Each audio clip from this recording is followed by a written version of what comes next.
Assalamu alaikum, everyone. Welcome back to our Happy Strong Family podcast.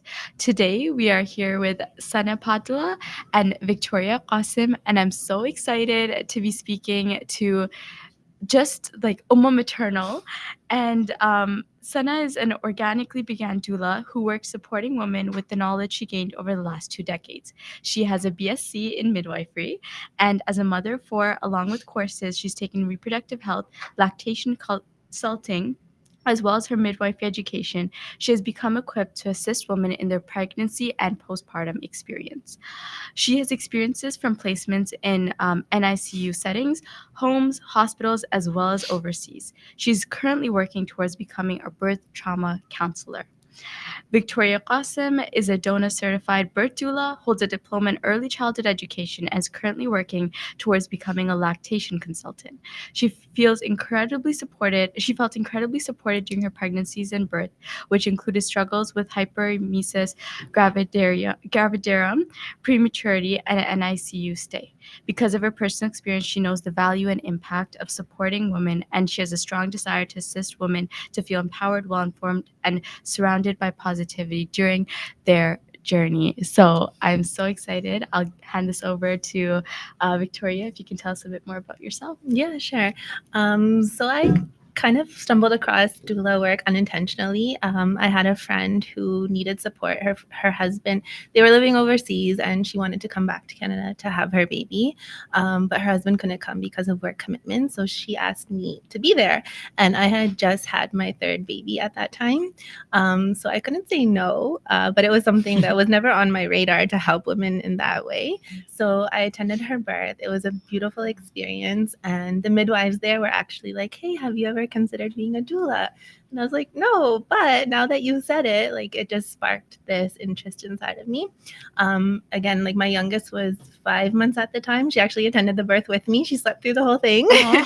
But then we moved out of the country. I homeschooled my kids, was really busy with my kids for a while. And then in 2019, I decided to go ahead and do my certification and things like that. So that's how I got into doula work. That's amazing, mashallah. Yeah. And I feel like there's a lot of different parts of like the postpartum or partum journey, but Yeah.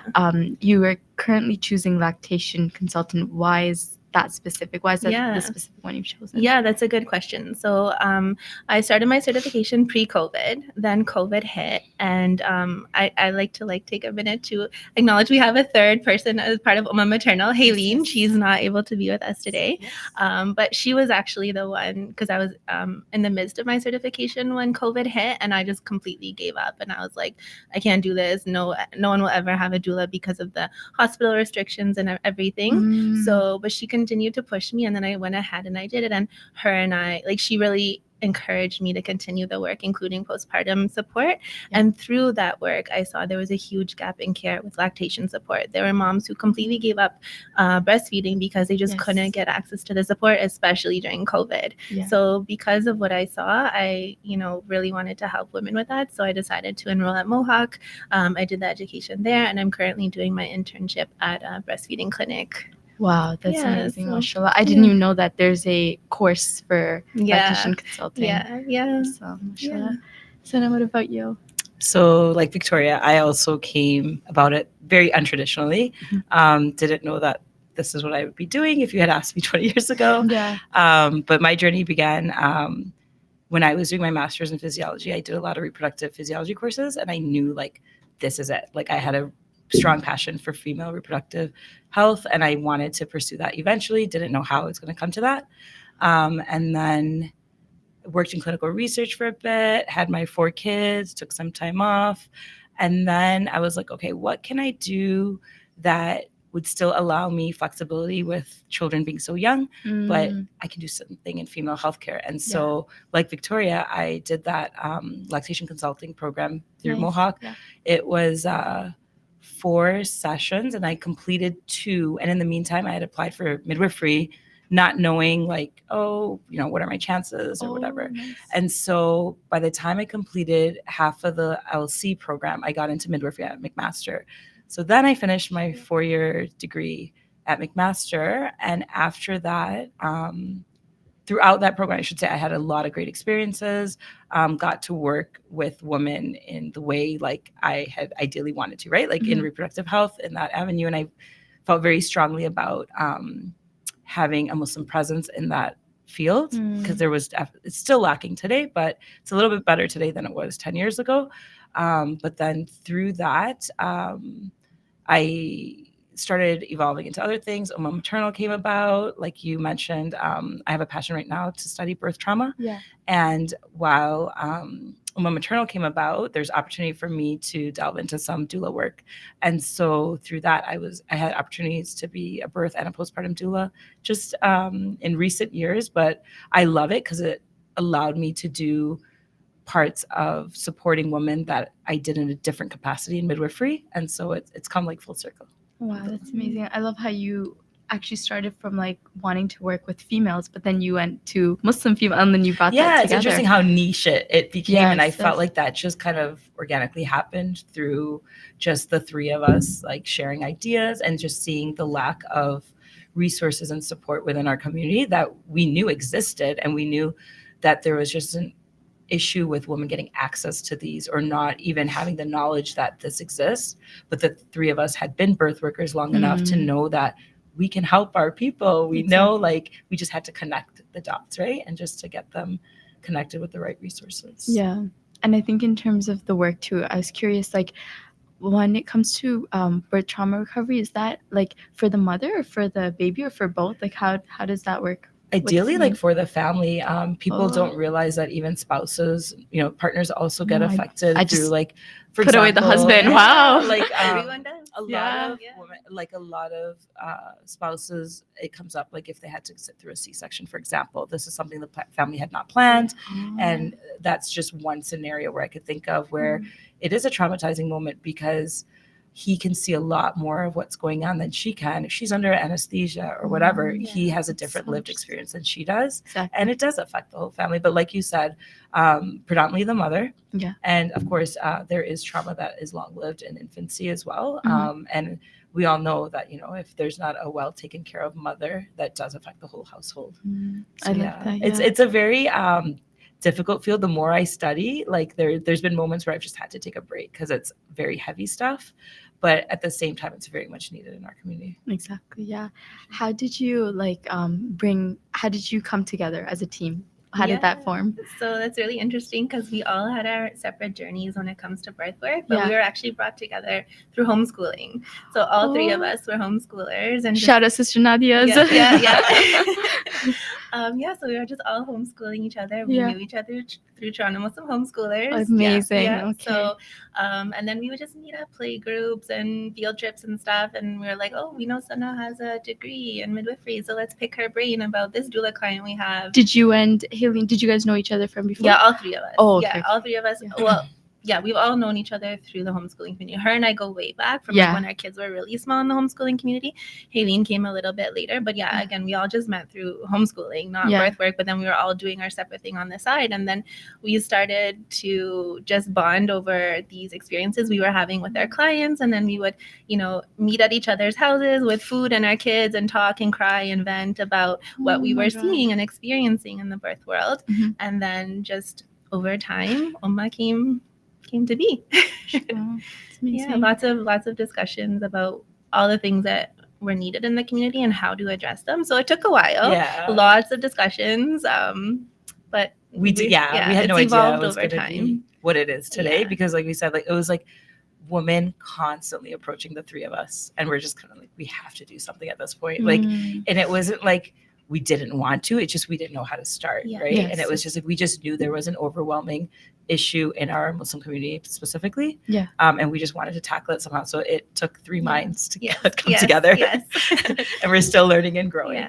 Because there's multiple gaps that we're trying to fill, right? Like there's the doulas that, number one, it's kind of hard to find a doula. It's also hard for doulas to market themselves, if they're just working independently. So that was one gap that we wanted to fill. The fact that the community themselves didn't know much about doulas and the benefits and things like that. So we wanted to educate the community as well. And then I'll go ahead and continue like all the things Ummah does. And we also have something called Maternal Consultant. So this actually came about because mashallah, because of Sanna's experience in school, people were just randomly calling her like all times of the day, right? Like, can you help? Can you let me know All what times to of do? the What to night. do? Yeah. Just looking for guidance. So these were people that didn't really want to doula, but still wanted to talk. And they had a doctor or midwife, right? But they still felt that gap in care, that Exactly. they needed that individualized attention. So there was that. And then the third major gap we saw was that we, as doulas, we were working with our clients and we were like, hey, why don't you see a chiropractor? Hey, why don't you go see a pelvic floor physiotherapist? And they're like, what's that? Or where do I find them? So we wanted to bring those resources into one website now, so people could access them easier and, you know, learn more about the resources that were available. You're speaking about the experiences that people were coming with. What is like an experience that you can never forget and was maybe one of the reasons that I need to help in a bigger scale? It's heavy stuff. Yeah, it Yeah, is. do you have an answer? Go ahead. I'll think about it. I'll think in a Nation? minute. Yeah. I know for me, it was watching one woman completely give up breastfeeding. Like she really wanted to, but she's just like, I can't. And I had limited knowledge as a doula, and I needed more to help her at that time, which I couldn't. And that was like, okay, sign me up. I need to help, because it's different if a woman decides that she's not going to breastfeed or she doesn't for whatever reasons. But when a woman is left no choice because of the lack of support, that's heartbreaking for me. Exactly. Yeah. And that's such a beautiful journey for I just seeing my sisters, mashallah, like giving birth and then going through that experience of breastfeeding. It's like it connects the baby and the mom. It's the nutrients, everything that the mom wants to give. Exactly. She just feels like I have given up. Oh my God. I think I can't answer that question specifically, but I can say the stigmatization, like I saw that women of color went through and visibly Muslim women went through in the field, like just working in the hospitals and working in the clinics. I don't know if it's just because I was an immigrant once and I am visibly Muslim, that I could connect with women. I could see the reaction she was getting from other care providers. And that was hard to see, because we're trained a certain way, with textbooks and stuff, and inclusivity this, and recognizing everyone's differences, but in practicality, people are still judging these women, especially if they're immigrant women, especially if English is not their first language. And that was really hard. And I think that really pushed me, and it just made my passion grow in order to serve this specific clientele, because I felt like they have just as same rights as every other woman to birth in a respectful way. And I could visibly see that they were not receiving those basic rights. Exactly. And that was really, once you empower a woman, once you get to have those prenatal discussions with her, and once you tell her what her options are, because to be perfectly frank, the way you're treated is very care provider dependent. So if you don't have that amazing midwife or that amazing OB or that amazing nurse in the room with you to guide you and teach you and tell you all your options, you don't ever know what they are. And so if you can have that doula support, or someone with that cultural sensitivity or that religious understanding that you have, it makes a world of a difference. I've seen it. I felt it for myself. I've seen it with friends. I've heard it from family members, and I've seen it amongst many, many clients. So I just felt like if we could just help that one sister out, that affects how she talks about her birth for the rest of her life. That affects how she's going to go into her next pregnancy. That affects how she goes home in her postpartum period and feels, right? Like it affects so many things. It's surprising how the little things make a world of a difference, especially when that woman's at her most vulnerable point. She's exposed, she's scared, she's nervous, she's new at this, right? And we've all gone through it. Anyone that's had a pregnancy or a loss or any sort of life-changing experience, that's the point where you're extremely vulnerable. That's when emotions are high. That's when hormone levels are out of control. And that's when you need that support. You might not even know you need that support. We've had doula clients of ours that are seem very put together and seem really fine, and they don't even know themselves like how they're going to be in the moment, because none of us do. Yeah. I don't know where I'm going to be 5 minutes from now.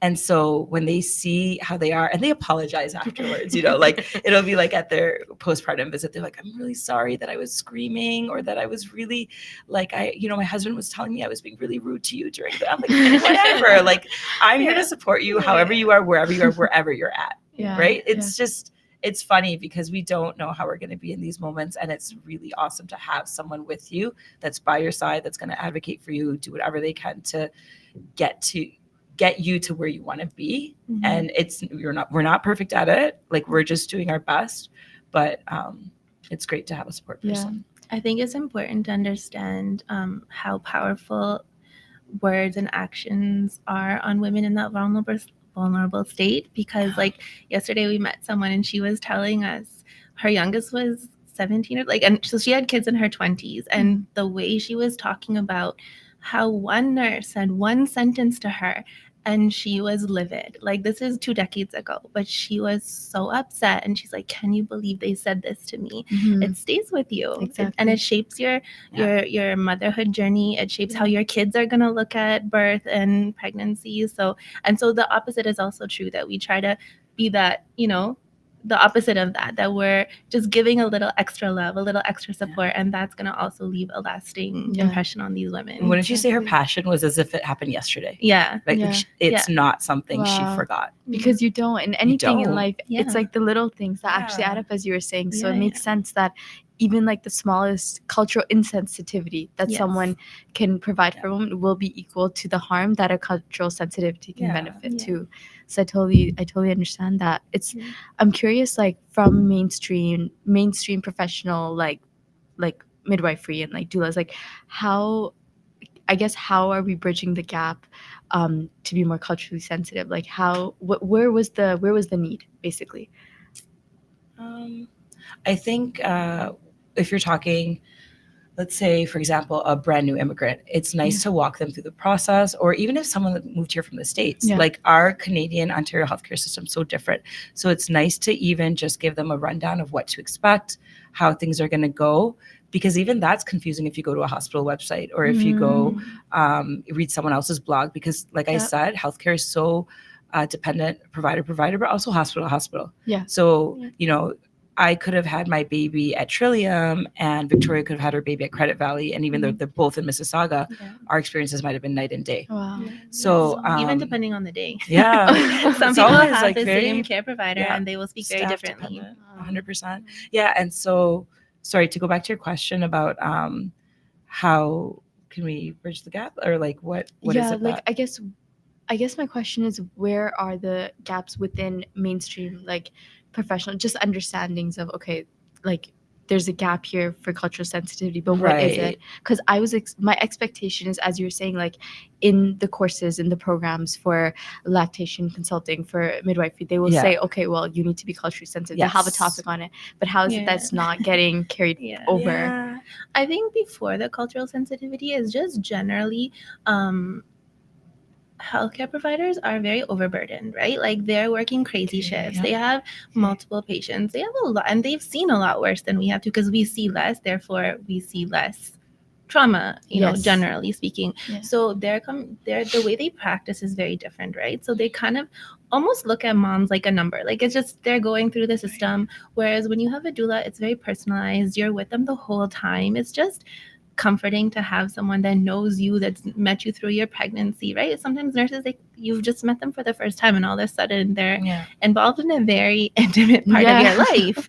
So I think that before cultural sensitivity is just to look at them as a person and just know that you're there to support them. And yes, there's a place and a time for all the doctors and midwives and nurses, but having a doula gives that extra layer of comfort and support and familiarity. And if you have the cultural difference as well, then you have that support too. So like, if a woman doesn't appreciate being uncovered, we're there to like cover them more, or play Quran, or remind them like Islamic things, like technique, the thing, giving the dates after the baby is born, like you take a tiny bit of date and put it in their mouth, like little things like that, just to have someone remind you. I think clients often really appreciate those types of things. Exactly. It's for the similar reason that a lot of not a lot, but anyone who wants a Muslim experience in therapy, they'll find a Muslim therapist, or they want a female Muslim, they'll find a female Muslim therapist. So is that the similar? Is that kind of concept? Definitely, that actually makes a lot of sense. Okay, even like saying words like Bismillah, inshallah, like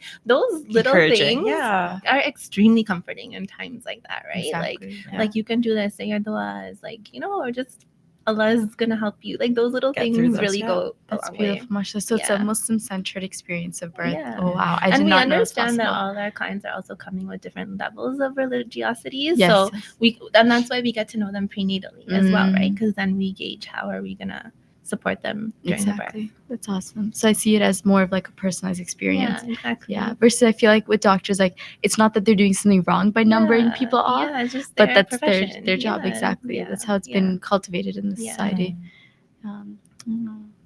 We have a question from the audience. I'll hand Sure. over to Brother Kashif.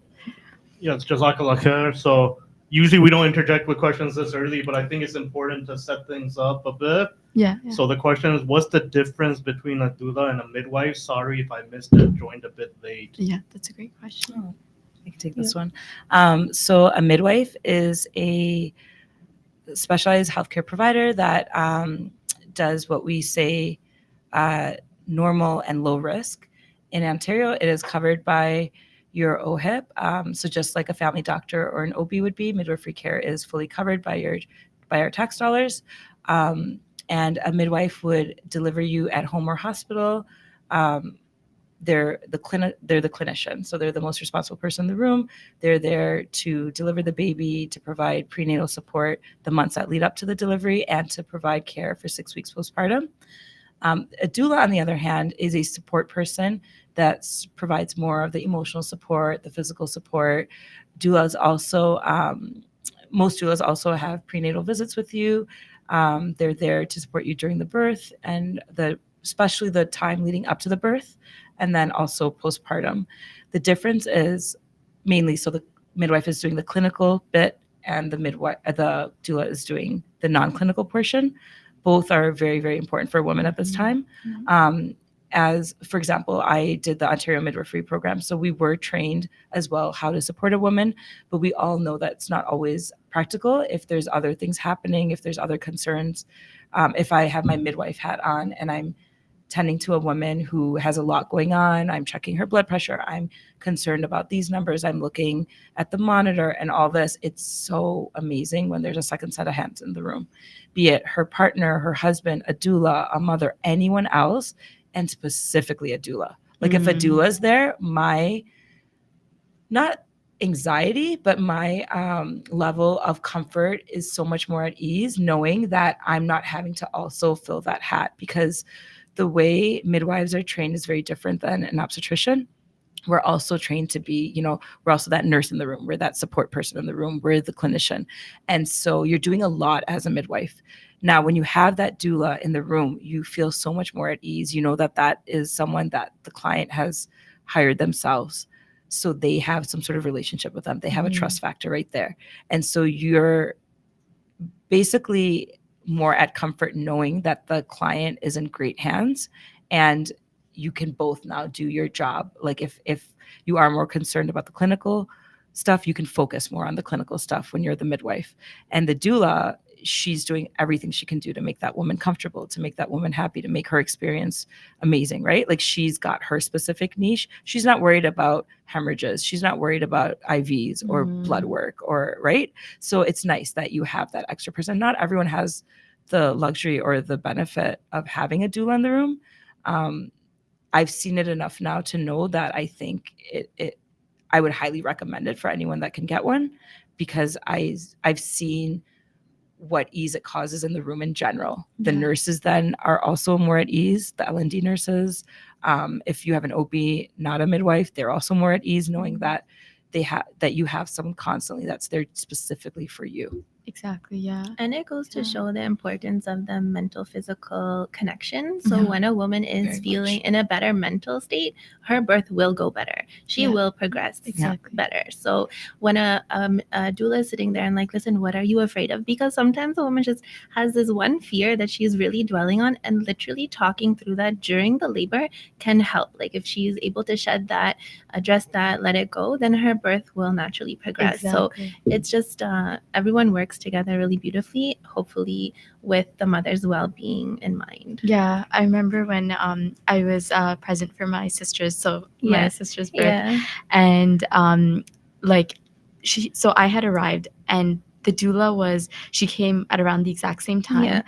And it was so beautiful to just see like how her doula was like, okay, let's go here. And I just still remember seeing that moment where like there's like she was on some yoga ball and it's like her doula's just like so supportive. Yeah. And then her midwife actually ended up coming, I think, like hours later, and then the actual birth started. Yeah. And I was like, oh, like doula is like almost like it's like a 24/7 job. It's like a I was here from the beginning job. Yes. And of course there's like a beauty to that, because that's when I walked into the room. I was very young at the time. I was 16 when I was like came to help her, and I'm like, I don't know if I can help. She's like, you did a great job. I'm like, I don't think I did. Like I was just sitting there so Someone's terrified. presence can just be that's true. Beneficial. But with the doula, it was very personal, very intimate. It was very I know what you need and I'm going to support you.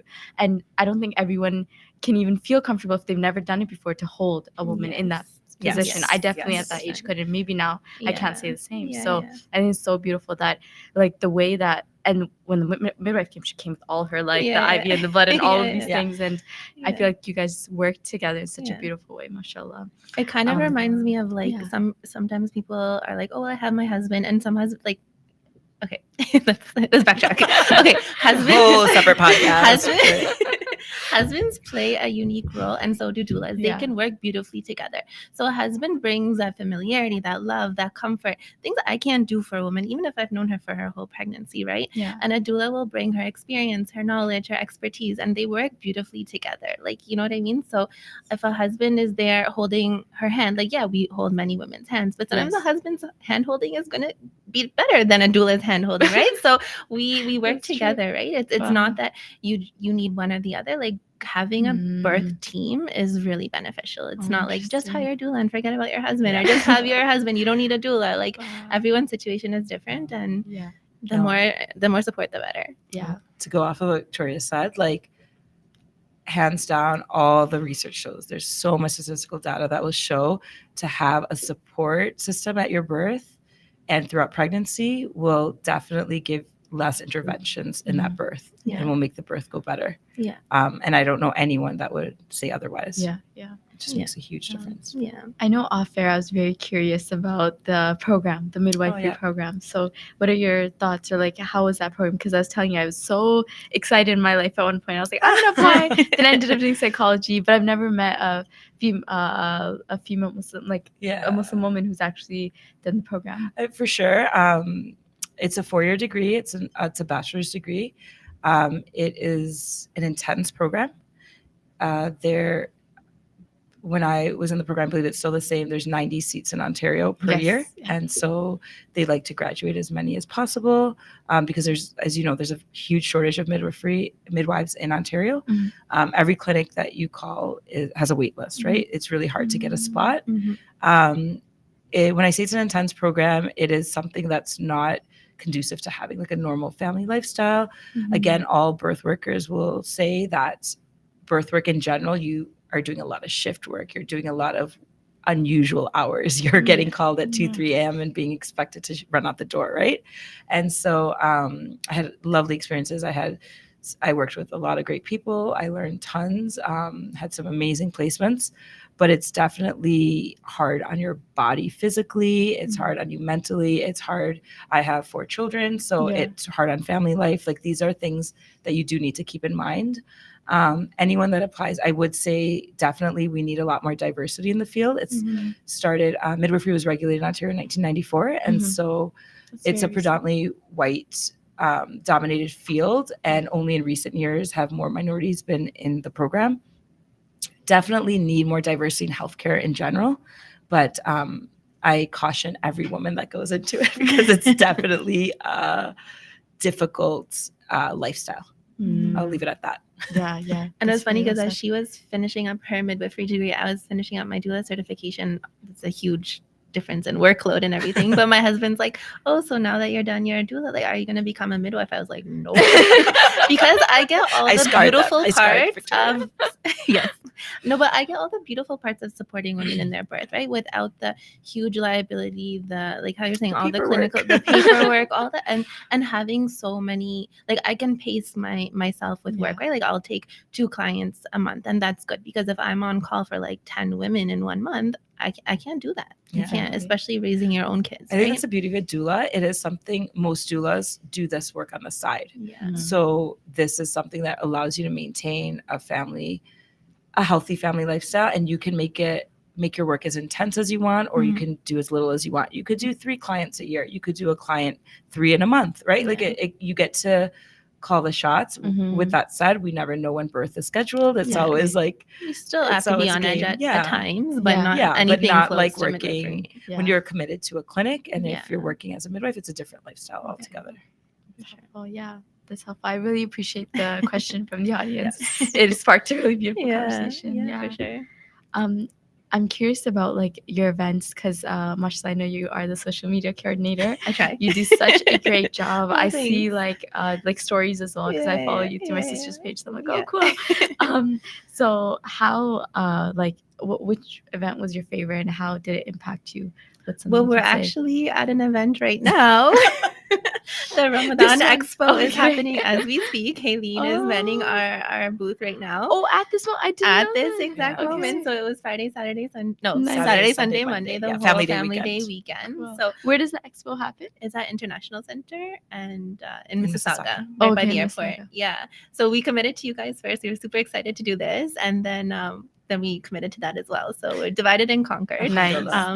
It's going really well. I'm loving it. I definitely think this is my favorite event so far, just because we're meeting, like our booth is almost never empty, right? It's just meeting people, like, where were you 5 years ago when I had my baby? Or women who aren't even married yet saying like, oh, it's good to know this exists. So I've really enjoyed it so far. Yeah, and the colors are all coordinated. Yes. All the pastels are there. Yes. But yeah, what other events? I loved our seminar. We did a birth seminar in December. That was with a bunch of people on our network. When I say that, I mean the healthcare providers and the doulas that are under the Ummah Maternal network. So if you were to go on our website, as Victoria mentioned, and you click on the tabs, you can see the people that are working with us. So, we're like a Ummah Maternal team. We pass clients around to each other. We support each other. When I say pass clients around, we refer each other. So if you're telling me you're really struggling and you really need a pelvic floor physiotherapist, the first person I'm going to think of is someone on our network that has amazing reviews. And, everyone on our team has been interviewed and thoroughly vetted and highly recommended and referred by friends and family or people that we trust. And so, we had this seminar and it was great. Like it was a great turnout.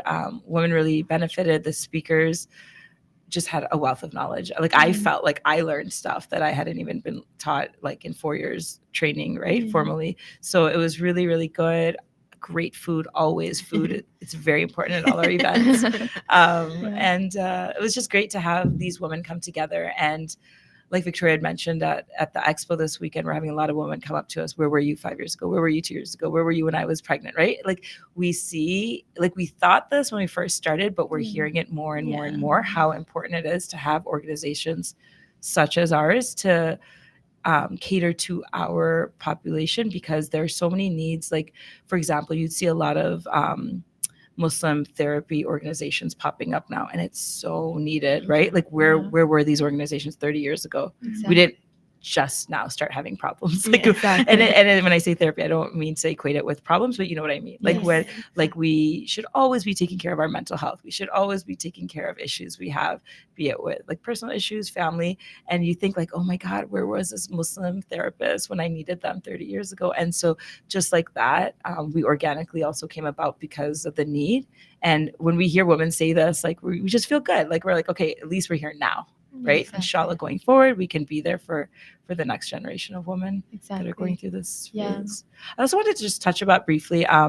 We talked about birth doulas, and there's also some doulas on our team that specifically help women either with fertility struggles and also with pregnancy loss. Oh my God, you read my brain. I was just gonna ask.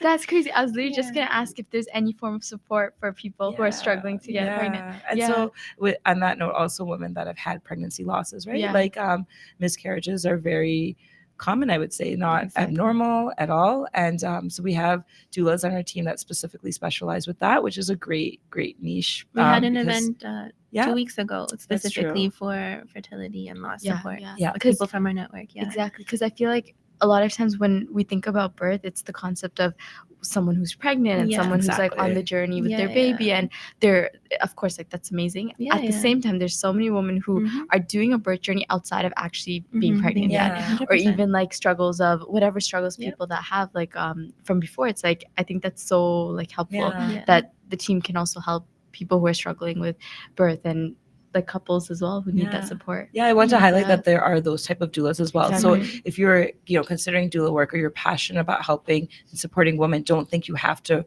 jump out of your bed at 4 a.m. and go Mhm. rush to a birth. There's other ways to be a doula and support women in this season of life. And it could just be that, you've had personal experiences, or just that's your expertise and that's your Mhm. passion. Mhm. And you want to help women that deal with infertility, or you want to help women that have dealt with many losses. Exactly. And so those are different doula supports out there as well. Yeah, that's really helpful. We'll take a few questions from the audience. Yes, Jazakallah khair. We do have a few questions before that. So if anyone did want to contact you guys, I just want to point towards some information here. So we have your Instagram channel ID, which is Ummah.Maternal. Looks great, So Victoria. a lot of great information on there also. And then the website is ummahmaternal.com. And there's a contact us section. Is there any other contact information you would recommend, or? Our email is on the website as well. Okay, perfect. And then, of course, we mentioned the third person of your team who Yes. couldn't be here today, Yes. but we want to give them a shout out. For sure. Haley, we miss There we you. go. So, Jazakallah khair. Then a few of the questions that we have coming in from the You look at audience. yourself like, what? I know. It's like, yeah, look at that. Sorry, so we asked that one. So we have a comment here saying, "MashaAllah, great episode. So refreshing to see these very important topics covered and not shied away from." Yeah. So Jazakallah khair for coming on. I see a question up there. Yeah, there's Yeah. I'm trying to get to the live ones first. Oh, yes, just 'cause yes. people are listening. Yeah. So it's a very specific question, and I think we'll have to generalize it because every case by case, everyone should consult with their own professionals based on their case. I'm currently at 39 weeks with number 3. OB cited a study recommending inducing at this stage. Can you speak to the pros and cons of inducing? Have done istikhara, but would love your viewpoint. Oh. Now, I'll share a personal story with my first born, my first son. Yeah. So alhamdulillah, like we have a doula in the family, Hira, shout out to Hira. So she was sort of our go-to person. And we got to 38 weeks, 39 weeks, 40, 41, 42. Doctors were always induced now. Like this baby has to come now. And Hira was always like, "Gosh, if you trust me." I'm like, "Yeah, I trust you. Just go home, wait it out," right? I love that. And then even when my wife went into labor, I'm like, "Oh, we gotta go now. Go to the hospital. We gotta go now." I call up Hira. "You can go now, but you're gonna be sitting there for 20 hours. Do you trust me?" I'm like, so alhamdulillah, by the time we got to like 42, 43 weeks, I can't remember exactly. Wow. Doctors were like, induce. Amazing. Hira was like, "No, just wait it out. We got to the hospital within like literally 45 minutes, we were in and out with a baby. Mashallah. Amazing. Mashallah, That's awesome. chills. That's Oh sort of my my God. personal story, but I'll let you guys Alhamdulillah. comment on Oh, that's awesome. this question here. Yeah. Just like Brother Kasha was saying, it's hard to like answer that question because I'm sure there's a lot going on and a lot of medical information that we're not privy to. But being, I think it says 39 weeks with Yeah. number 3, there's when the OB or midwife or any provider tells you, okay, you need to be induced, you have that opportunity at that point to ask them a million questions. Why do I need to be induced? What are the risks? And if there's no imminent risk, just like Kasha's amazing experience with Hira, like there's no reason to go that route. Like I said, there will be medical reasons for an induction, and there's always, there's reasons why operating rooms exist. There's reasons why, these certain medical procedures exist. It doesn't mean they need to be used all the time. And I don't know your specific situation, like I said, so I can't answer that question. It's not black and white, but I want you to, this is for everyone out there, not just for the sister that asked, take the time to ask your healthcare provider why. I was that annoying student during midwifery. I am still that annoying person now. If my family doctor tells me something, I want to know the reasons. Don't tell me that just because that's what your textbook asked you to ask your patients, right? Like, that's not good enough. I need to know why in my particular case, this, this, and this. With all that information, why are you suggesting an induction for me? Yeah. And when you say induction, there's different forms, right? There's medical induction. There's other non-medicinal ways to be induced. You could talk about, red raspberry tea. You could talk about things like stretch and sweep. You could talk about castor oil. You could talk about acupuncture. There's so many methods of induction. But if an OB is suggesting induction, I'm going to assume they mean the induction where you go in and you're either getting the prostaglandin gel or you're getting the Pitocin set on you with an IV. And so that sometimes results women to have very difficult and longer labors than necessary. Now, I'm not going to say that's the case 100% of the time, but there's a lot of women that have complained to me about their induction than have not. And so in general, can I say an induction's a good thing? No. But is it a necessary thing at certain times? Yes. And so you need to ask, what's the harm in waiting? I want to go. I have no issue waiting until 41 weeks. I have no issue waiting until 42 weeks. Sure, my due date's at 40 weeks, but is there a problem? And then you can go on family history. You said this is baby number 3. So then you look, what happened with baby number 1? What happened with baby number 2? Does your care provider, does your OB have precedence as to why they're wanting this induction with baby number 3? So there's lots of things to think about, but I can strongly just go back to the same thing. It's just to really question them, ask for information, because as your tax dollars are funding their paycheck. You have every reason to question and know, because this concerns your body. It's an amana. Like, there's reasons why you have to be responsible with your health and not put it in someone else's hands. One more thing that came to my mind is when you're in the delivery room, and if there's a moment when they offer you a procedure and you're not comfortable with it, the one line I always tell my clients, tell them you want to speak to your spouse or you want to speak to your doula. Like, it's really hard for a nurse or a doctor or a midwife to enforce something on you when you say, oh, can I have a minute with my husband?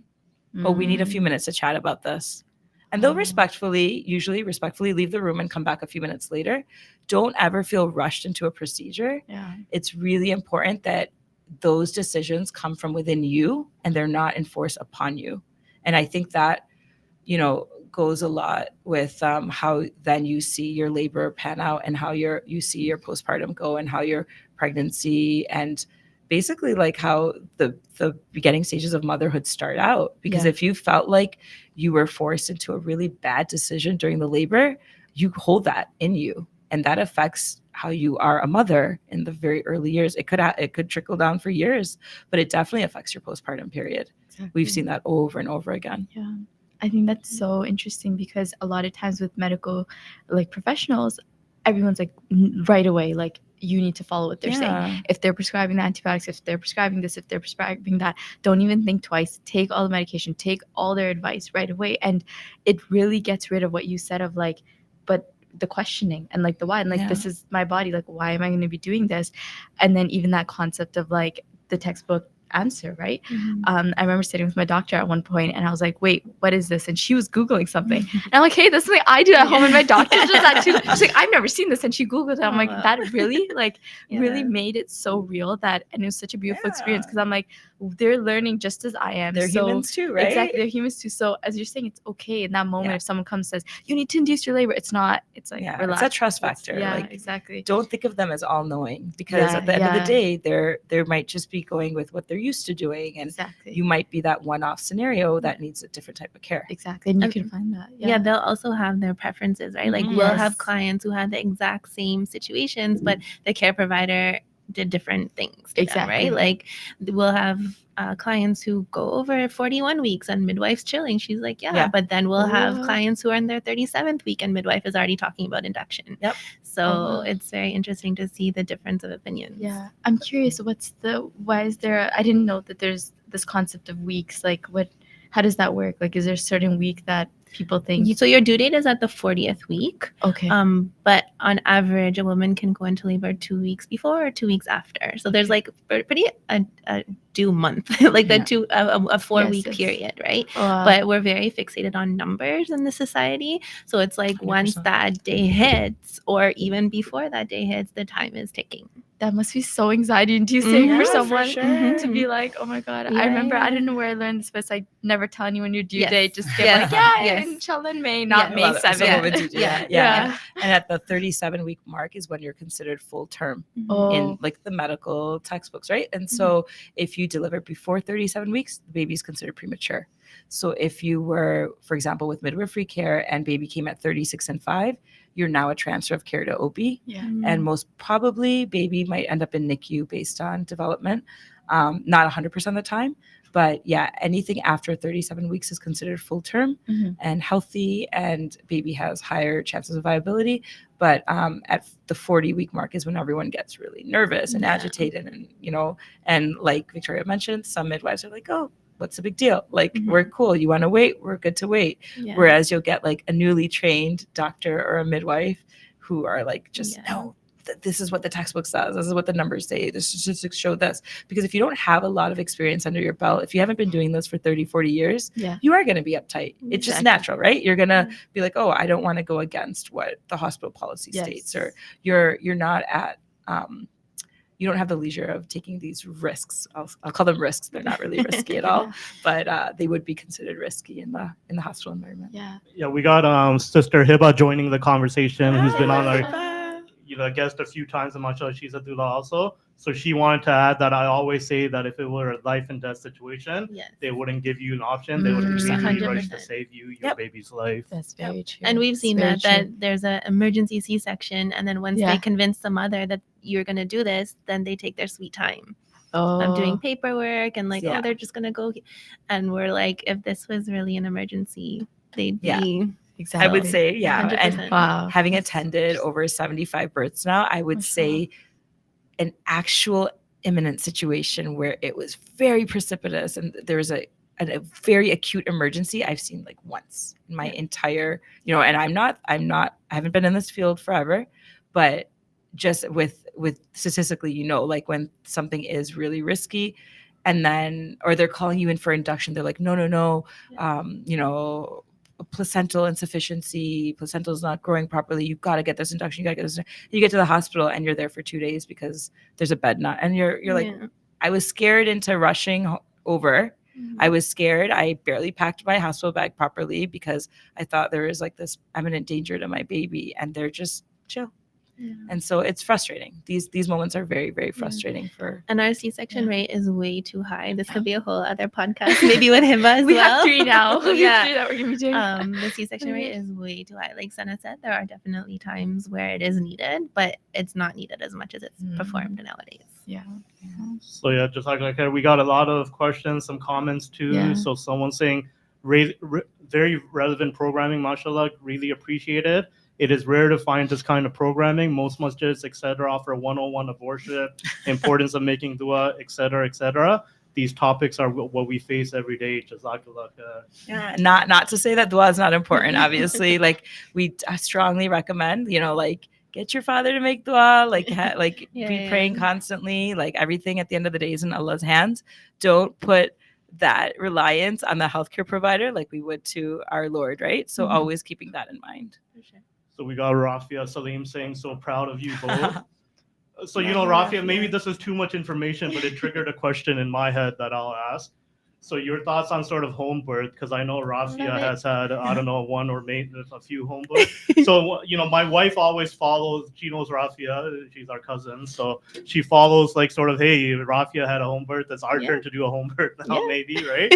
But I've always personally, I've always been like, I just haven't been able to get there. And my main concern has been, what if something goes wrong that needs immediate attention? Like, how could I live with myself knowing that there's a hospital available with all the facilities and something happened where because we were at home, we just couldn't get that help in time? So what response do you have for like fathers like me that might be, raising this as a concern, because I'm sure it's just not me. It's probably a lot of. For sure. And it's very valid as well. I can answer that question by quoting a very experienced midwife who told me recently at a home birth that home births are not safe. They're safer. It's actually in hospitals where you have a lot more space for interventions and things can go wrong. And so I think we've talked a lot about birth, but it's super important to take a couple of steps back and realize the importance of prenatal education and also deprogramming ourselves. I feel we have decades of conditioning to fear birth. Birth is traumatic and fearful, and every woman giving birth is on her back screaming her head off because she's going to die. I think deprogramming ourselves and realizing that this is how Allah made it. Women have been doing it since the beginning of time. There's beauty in it. There's purpose in the pain. And also for women to bring birth back to them, because a lot of times, and again, it's because of conditioning, we give our birth experiences to our care providers, right? We depend so much on them to tell us what's going on with their bodies, to tell us what to do. But often when women are left alone or given more space, them listening to themselves, they know what's going on with their body. They know what to do. Yeah. Women will move in a certain way when they're giving birth, and we know that baby's close because it's silent. It's not, you're not in, and this is why we love home births particularly, because the lights are dimmer, the noise is not crazy, strangers are not walking in and out all the time. These little things play a huge role. And yeah, again, I think it's just really important to take a few steps back and realize that birth is a creation of Allah, right? Yeah. It doesn't belong to doctors. It doesn't belong to men in white coats. It's beautiful. Yeah. So I think so I think again, hospital births can be beautiful. There's a time and a place for them. Yeah. But I love home births because it minimizes the interventions and it empowers a woman more to tap into themselves. Yeah. Wow. It's beautifully said. I would say home births. I also heard that line, like the first intervention is when you leave your home. Yes. So that's when everything starts. Because, once you get in these hospitals, they have these fancy big machines that, need to get used. Yeah, it's true. But I will also say home birth is not for everyone. Yeah. Just like Brother Kashif was saying, he had some reservations about it. It's perfectly fine to want to birth in a hospital or whatever, birth center, whatever environment makes you the most comfortable. Mm-hmm. So whereas I love, love, love attending home births, just like Victoria, if you, my client, are not comfortable in that setting, you are not to be there. That's not beneficial for you, myself, for the baby, for no one. You need to be where you're at most ease. And if that means a birth center or a hospital, that's where you should be. Like, doulas are there to support you regardless. And they will meet you where you want to be at. And I also give people the caveat, if you really want a home birth, don't put a hospital out of the picture, because you might be a transfer of care. Because like Brother Kashif was saying, what if something happens in emergency? It's very unusual that you would be transferred to a hospital in emergency. There's always many, many, many pink flags that we see as a healthcare provider before a red flag. Yeah. So you'll be transferred into the hospital the first time I've heard of a long before. Yeah. If you're at a home birth, you're transferred long into a hospital before it's imminent and dangerous. Like, it's never that. So in a home birth, it's like, you're exactly what Victoria is saying. You're at a comfortable place. You can go take a shower. You can relax. You're lying in your own bed. Yeah. The lights are dim. You're comfortable. You're eating your own food. Yeah. You're walking around. You're dressed however you want. You're not concerned about strangers. Like, it's, it's your safe space. You don't want your in-laws around, you lock the door. You don't want your mother there, you lock the door. Like, it's very different than people showing up at the hospital, or people, you're like, wait, we haven't even had the baby yet. And you're telling your husband, why is so-and-so here? Like, who told them that we're even here? It can cause for very different situations. And one thing, like, when families are considering home birth, and this is very common, the dad is usually like, but what if? I usually tell my clients, if you're with a midwife at home, she is 10 steps ahead of you. She is scanning for any potential pink flag and she will say, let's go. And that's her job. And that's she will never be like, you want a home birth? We're doing a home birth regardless, right? And they have a certain amount of medication and things to help if things go a little sideways. But again, if she thinks that anything is going to go, it's always they're 10 steps ahead. So it's a valid fear, but I like to make that known. It kind of helps. And just like I said, if you really want a home birth, you might end up in hospital. Same goes for if you really, really want a hospital birth, I've had, situations where mom had the baby in her foyer because she didn't even make it to her car. Yeah. And she was trying to get to the hospital. It's just she's still at home. Or in the shower. The baby came, and we've had a friend that had a baby in the shower. So it's like, you were planning a hospital birth, but baby came at home. Yeah. Or you really wanted that home birth, but you ended up at a hospital. Yeah. So you have to be flexible. Yeah. At the end of the day, Allah's in control. We are there to do whatever we can. We make whatever happen. But at the end of the day, you don't know what the outcome's going to be. You just make dua that inshallah, everyone's safe, everyone's happy, everyone's healthy. And, family after all that is also in a good place. Exactly. Yeah. So we started the question with Rafia's comments. So we'll finish it off with another comment she just wrote. So I was actually blessed to have Victoria be present at 2 of my births and have Sanna as my WhatsApp support at any time. May Allah preserve you both for the care of the Ummah. Rafia, our pleasure. And then we have someone else adding also their experience that I had 2 hospital births with midwife, and my third was home birth with midwife. My experience at home was amazing. I felt the difference. I was in my safe environment. It was my best birth. Mashallah. So much jazakallah khair for sharing that. We have a lot more questions and we're approaching the top of the hour, so we'll have to sort of maybe rapid fire a bit. Can I have Victoria, do you want to comment on postpartum doulas? Because I think that's a big part of doula work that we didn't get into as much. Yeah, it came to my mind when you were talking about fertility doulas, because as someone who's looking to become a doula, yes, being awoken at 2 a.m. is not the easiest thing, but you get used to it. Yeah. But if that lifestyle is not for you, there's also postpartum doula support. So this is good to know for women who are seeking it and also for women who may be pursuing it. Postpartum doulas are amazing because, a lot of people don't have family, or they have family or that's going based on their own experience. So I didn't breastfeed, so I don't know how to support you to breastfeed, right? So we do offer that postpartum services. So these are more not flexible, thought out hours, there's more planned hours, right? Yes. So I'm going to come to your house for 3 hours a day for the first week after a baby's born, and we're going to support you that way. So, and I've had clients when I'm going for a postpartum shift, they just want to, number one is debrief the birth. That's always number one is debriefing the birth, whether it was amazing or horrible. Talking about it, processing it with someone who understands is super important. And then also things like, oh, am I doing this right? Am I doing that right? Those things are so important for a new mom. So postpartum doula support is super important and something that we offer at Ummah Maternal. Is the doula who's with you throughout the birth, can they also be a postpartum doula? Yeah. Okay. It can be both. It can be, you can have your birth doula become your postpartum doula and stay with you longer, because part of our package is we do 1 home visit after the birth. Above and beyond, it is definitely an option. Or there are women who just do postpartum doula shifts. So awesome. Yeah. So we got Dr. Zahan Rashid joining our conversations. As Muslim, we owe it to ourselves to increase awareness, and particularly from the qadr aspect. We cannot do everything. 100%. We have to protect ourselves from the what-if syndrome, anxiety resolves. Exactly. So that Dr. Rashid always reminds us, it's our sort of duty to increase our awareness and knowledge, inshallah. We have some comments coming in. Alhamdulillah for Sanna and Victoria. They were both a big support for me and my husband during my 3rd pregnancy, first one in Canada. So we had a question up here saying, please, any tips to lessen anxiety about labor? I've done it 2 times, but still so on the edge. Don't know how to mentally relax because it can start at any moment. So obviously, one of the things, if you have the opportunity, if you have the means, maybe a doula will always help with that, be alongside you. But in case someone doesn't have those means, what are some general tips we can provide here?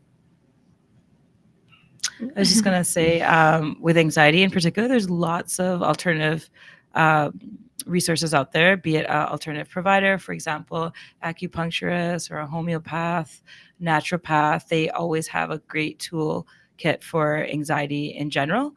If there's something that you want to do specifically on your own and you're not the type that's going to reach out to someone, even if you go on YouTube, there's lots of videos and what do they call, Victoria, when those calming those Oh, yeah, affirmations yeah, and yeah. stuff that you can listen Yeah. to. So everyone Like deals with their hypnobirthing. You can Google hypnobirthing is a great hypnobirthing. one. Yeah. Everyone deals with anxiety differently, so you have to find out what works for you and what is calming to you, and that, like I said, can be various different things.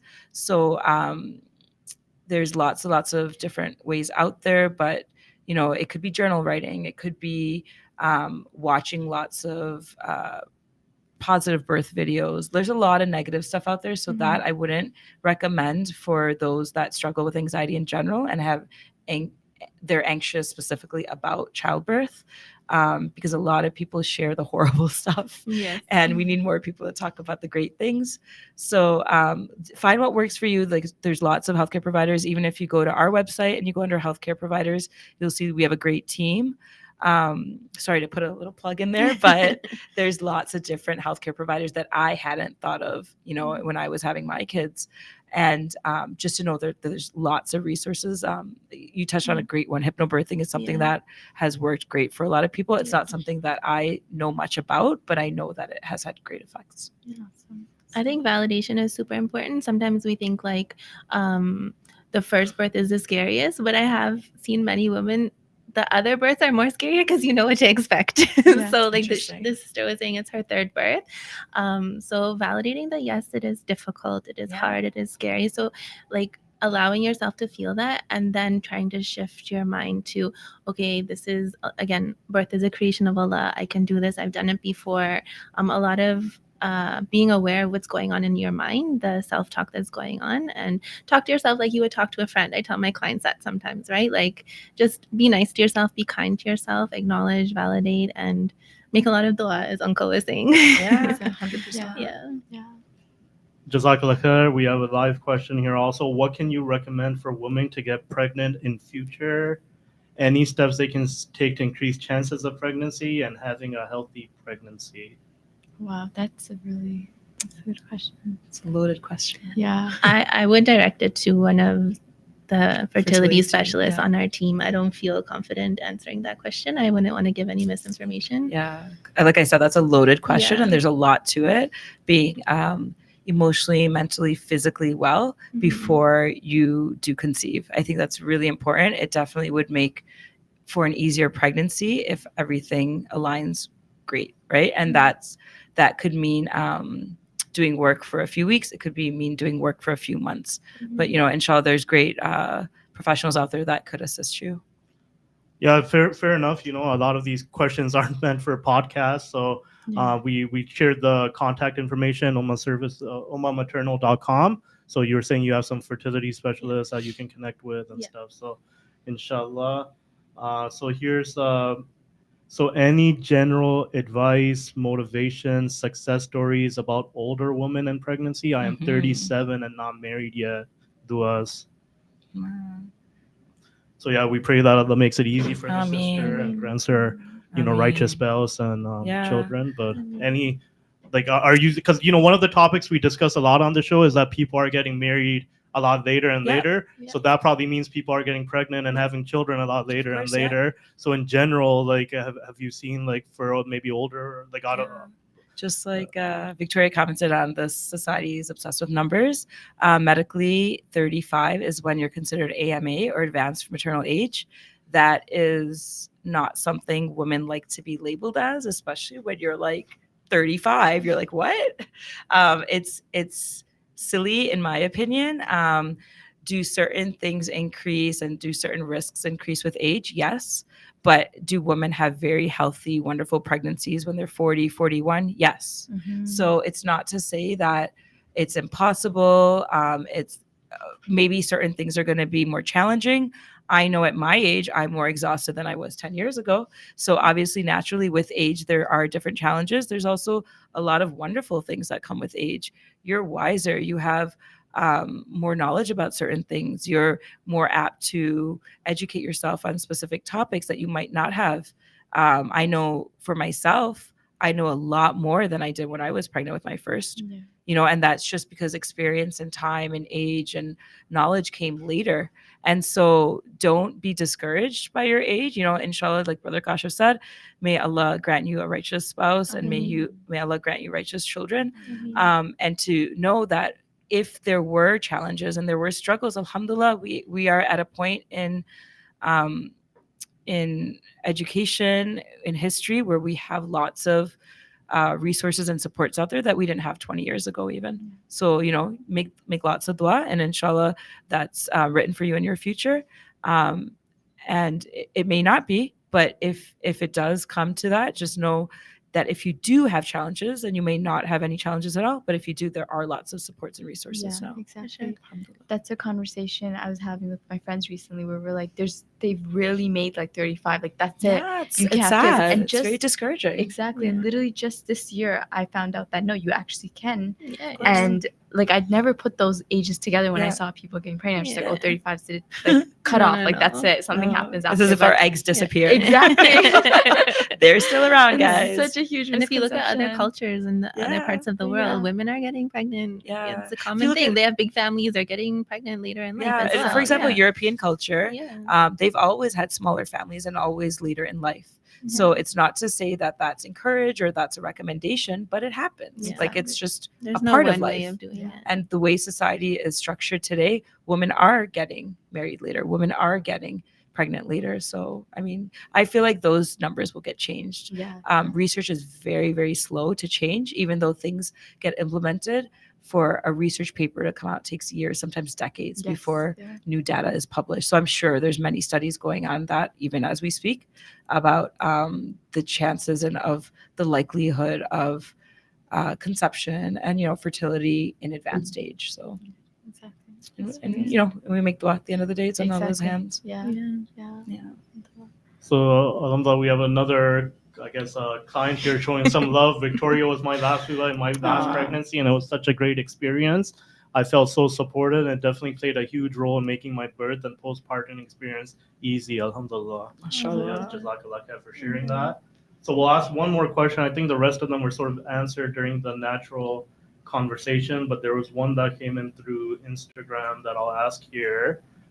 So are male doctors allowed? How to ensure they aren't there? So I don't, we usually don't get too much into the fiqh of things and are things permissible, not permissible. For that, we always recommend people check with their scholars, because there's so many different opinions and there's, a lot of nuances and stuff. So aside from the permissibility aspect of it, like if that's something like, we were discussing culturally sensitive, if that's something that's important to Muslims, right, and Muslim women, like how can we go about working with the system to ensure that maybe there's chances of that happening? Like, is it possible? Is it not possible? Is it something you could recommend? Some steps you could recommend? Or I think the safest way is to go and be with a midwife, because I've had clients who, they'll have a female OB and they'll be, I love my OB, not knowing that the chances of your OB attending your birth can be as low as 10%, because they'll work in a team. So it's really whoever's on shift. So it could be a male. So the safest way to avoid any males is to go with a midwife, but with the caveat, knowing that because I finished the midwifery program, I can speak from experience that there are male midwives now out there with inclusivity and the way things are. So to date, the last I checked, there's 2 clinics in GTA that have male midwives. But for the midwife, isn't it your midwife would come? Like whoever. So it's usually one of 3. Right. But if you're on a team with a male midwife, not every clinic has a male midwife. And you can't put it in like writing that. No, because of inclusivity and the way Canada is structured these days, it would be like a hate speech if you said that you didn't want, and some hospitals, I remember back in the day, used to be annoyed, like, you get whoever you get, right? And I think in recent years they've been more they acknowledge more of cultural sensitivity, and even the female OBs have increased drastically since we had kids. But if you get a male OB, like Victoria explained, it's whoever's on call at the hospital that day. So they're not going to call in someone who's supposed to be on vacation or who's just not supposed to be working at the hospital that day just because there's a male OB, right? And that causes anxiety for a lot of women. in pregnancy, like, oh my God, Oh, I don't yeah. want a man to see me. I don't want this. And Exactly. like I said, we're not, like Brother Kashi said, we're not going to get into the thick of it, Yeah. but you can't 100% be guaranteed you're going to get exclusively female providers. I remember a friend telling me that she had her baby in Toronto. He's now 9 years old, but she had a male LC, a male lactation consultant. I couldn't even wrap my brain around that. And so it's a very, not majority of people that go in this field are male. Yeah. But you have to keep in mind that is a possibility. And, if you just go to if you are with midwives, you go to the midwife website and you look at our team and you can see everyone's picture there. You can see their names to ensure, that you're going to have a female only team. Or when you get to that midwifery clinic, maybe they will be more accommodating. Maybe you can say, listen, I want to be with a team that's strictly female. Mm-hmm. You can understand that I have some sort of, concerns as far as like, if they might accommodate you based on religion, they might accommodate you. But not every place is going to do that. I just want to put that out there. Mm-hmm. But, there's a lot of like pleasant people out there that will be happy to work with you, inshallah. Yeah. Wow. Just, I don't know if we discussed it, but just for, our audience that might be in Ontario, Canada, we got viewers from all over the world, but in Ontario, Canada, midwives are sort of covered by OHIP, right? That's not an extra charge. Okay. Yeah. So yeah, I think that's it for the questions, Munta. So I'll hand it back to you. Oh my God, Jazakallah khair. It's this last one. I'm still like my head's reeling around it because I'm super like at swimming. It's a more recent thing. Yeah. Like we have swimming classes that I go to, and like the lifeguards are male. And I just found out yesterday that like the reason they're male lifeguards at female only spaces because they need to have one male on site during a class, so that like just from like a physical help point of view, and I'm like, this something. It's no just comment. These things are just coming up, and I'm like, yo, how do we overcome this? Yeah. But that's just the last thing I'm thinking of. How as Muslims we can kind of work through these issues that we're dealing with now. I'll just add to that question about the male thing, though. I think it bring it back to what Brother Kashif was saying about having a doula walk you through it, staying home as long as possible, understanding what's going on with your body, because often when other people are added to your experience is because you've gone to the hospital way too early, so that more interventions are being introduced, and that's when you get the random OB coming in and checking you and things that you don't necessarily want. So going back to educating yourself prenatally, hiring a doula, building a support team, understanding what's going on with yourself, staying home, and I think that's probably the best way to avoid unwanted people in your experience. Very beautifully said. That's really, really important. Good takeaway. I'll start with you, Sanna. What's one takeaway for the audience that they can, if there's like one thing they can remember from our podcast, what would it be? I can't stress enough about what I had mentioned. If you are in a hospital setting and you are asked or offered a certain intervention or procedure that you're not familiar with, just to really take that time and just say, listen, I need a minute. I want to think about it. Let me talk to my husband, because like Hiba had pointed out, if it's an emergency, they're not going to even ask you. Mm-hmm. If it's a matter of saving you or your baby, it's going to happen. So this is not the type of scenario I'm referring to. I'm talking about when they offer you something, you're unclear about it, you're unsure, you don't even know what this means. You want some time to think about it. You want some explanation.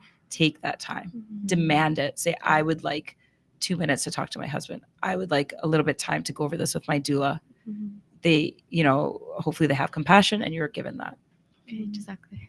Sorry, I'm going to interrupt. I want to ask one more question. Sure. It's from Rafia, so I'm seeing her tomorrow. I don't want her to say I didn't get the question asked. So how has the role of the father changed from the past and compared to other cultures? Do you think it's positive or negative? From my own view, I see the fathers are sort of getting involved more and they're more comfortable getting involved. Yeah. And is that something you've noticed? And is that something you encourage? What's the message to fathers? I guess that's a question. That's a nice one. Pressure's on. I think that having both. So I'll go back to like my own experience where I just had my husband there, and alhamdulillah, it was an amazing experience. But I kind of dismissed the value of a doula or another female because I'm like, I have my husband, it was great. But now through this work, I'm seeing the importance of a female presence and how valuable that is, and how they work together. Like having a husband there involved is amazing and important and great. Like my grandma, when she was giving birth, my grandfather was not there, right? In that generation, men weren't there. So it was no men for a while. Then it was like only men kind of thing, because doulas weren't really a thing. Now I think both are coming together, where it's like the value of both men and women in the parenting experience is making for, you know, the optimal experience for the mother and the family. Yeah. I don't know if that makes sense. That's so fair. For you, Victoria, what's something that the audience can take away? I really, if possible, anyone listening to this, if they're not already like far in their pregnancy, just the importance of educating yourself earlier rather than later, bringing it back, like how I said, birth belongs to women. This is the creation of Allah. Don't hand it over to men in white coats. It's not how it's meant to be. Reach out for support. Don't suffer alone. We know so many women who are just suffering alone because that's what their moms did, or that's what society, specifically North American society, expects from us to, you know, you've given birth, now you're on your own. Get the help, get the support. There's no shame in asking for help. Jazakallah khair. I really appreciated speaking to both of you and just getting a chance to, especially not being on my journey of pregnancy, but just learning and educating myself from before. So Jazakallah khair, thank you so much for joining us. Thank you. Brother Kashif, Jazakallah khair for sharing your experiences. I'm saying Brother Kashif needs to get a mic and be part of our conversations. Like that's what I've been saying. He should be at this table with us. Exactly, mashallah. And we really appreciate the personal touch. But Jazakallah khair, everyone. Inshallah, we will see you next week on our Happy Strong Family podcast. Assalamu alaikum wa rahmatullahi wa barakatuh. Jazakallah for the opportunity. We really appreciate it. Sure. Thank you so much.